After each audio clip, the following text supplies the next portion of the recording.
guys, my name is Brenda Cole. Welcome back to my channel, and today we're going to be doing the Spring Has Sprung book tag.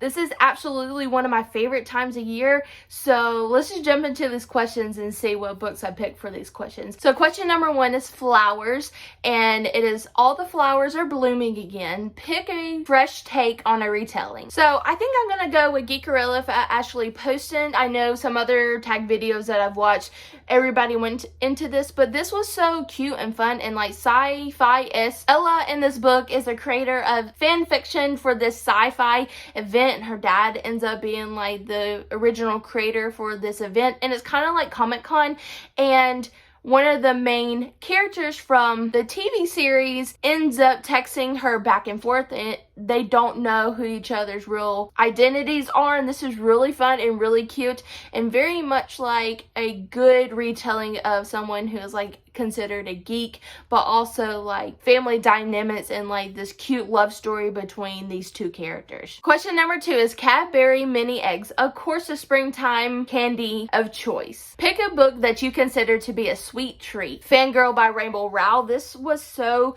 cute, and this girl also writes like fan fiction, and I don't know, like I guess I really have a thing about fan fiction books, but no one really knows who she is, and she writes fan fiction for Carry On, which is Rainbow Rowell's other book, a cute dynamic between the main characters. I am gonna go with Fangirl. Question number 3, allergies. Pick a book that made you cry.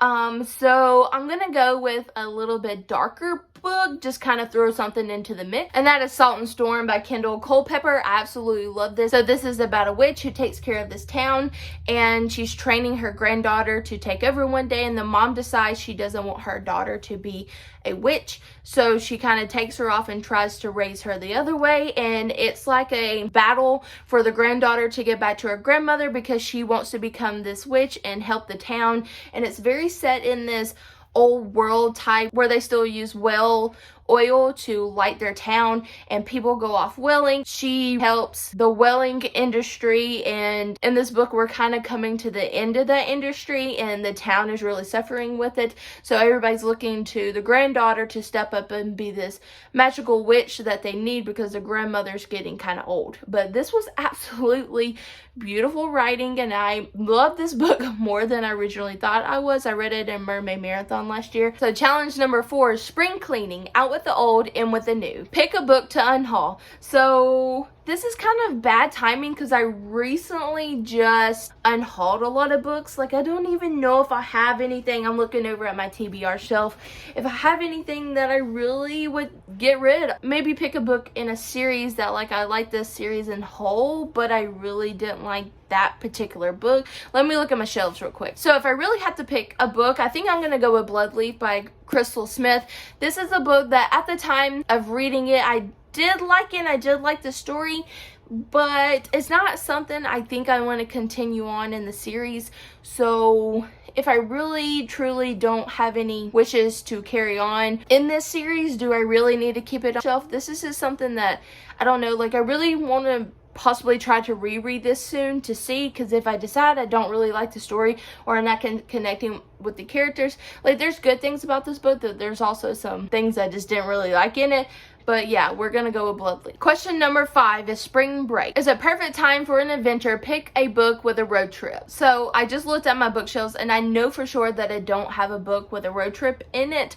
So I'm gonna change this question up a little bit. More recently, I just started reading contemporary books, so I still don't have a lot on my bookshelves, but I think I'm gonna change it to like maybe a journey. So I think I'm gonna go with Roar by Cora Carmack. This is about a princess who doesn't have the magic to be this type of princess, and they steal the hearts of storms, and the people of this kingdom all have this magic, but she is not born with it, and she finds these ragtag team of characters, and she goes off with them because they don't have the magic to steal these heart storms, but somehow they're stealing these storm hearts, and they do go on a journey to like different places in the country so she can learn and they can still the Hearts of Storm. So yeah, it is a journey book, but it's not like a road trip book. And question number 6 is a little weird, but it's mating season. It's that time of year in the animal kingdom to make some babies.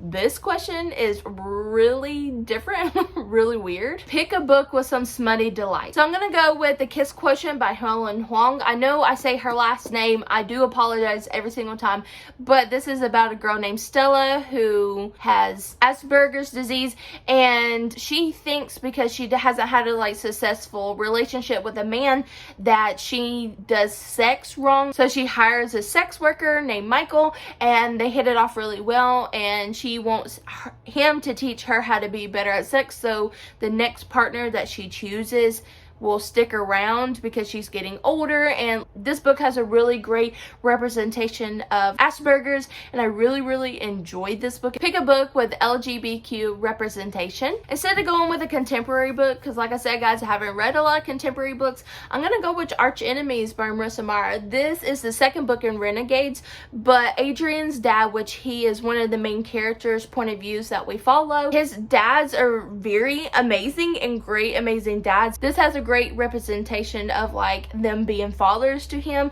and I don't know, I really love this book and I really love them, and I actually wish that we were getting a little bit more of their story because Simon, one of the dads, is so cute in this book and I love him so much that I think Marissa has a way of like highlighting even her like characters that you don't really see a lot. Question number 8 is Spring Awakening. Pick a book with completely dysfunctional characters. So I'm gonna go with a book that I just read, and my vlog might be out for this book already, but I did read Ninth House by Leigh Bardugo.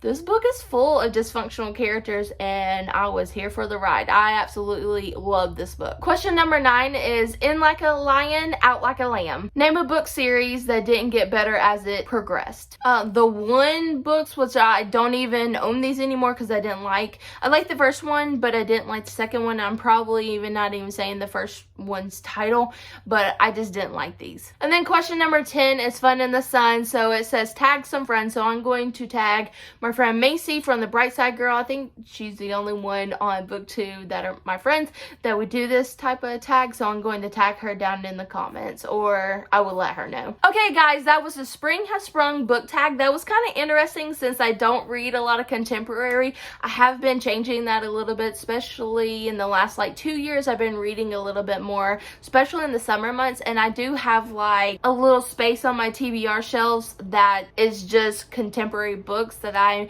have been waiting for spring and summer to jump into. So hopefully in the next month or 2 I'll be jumping into those.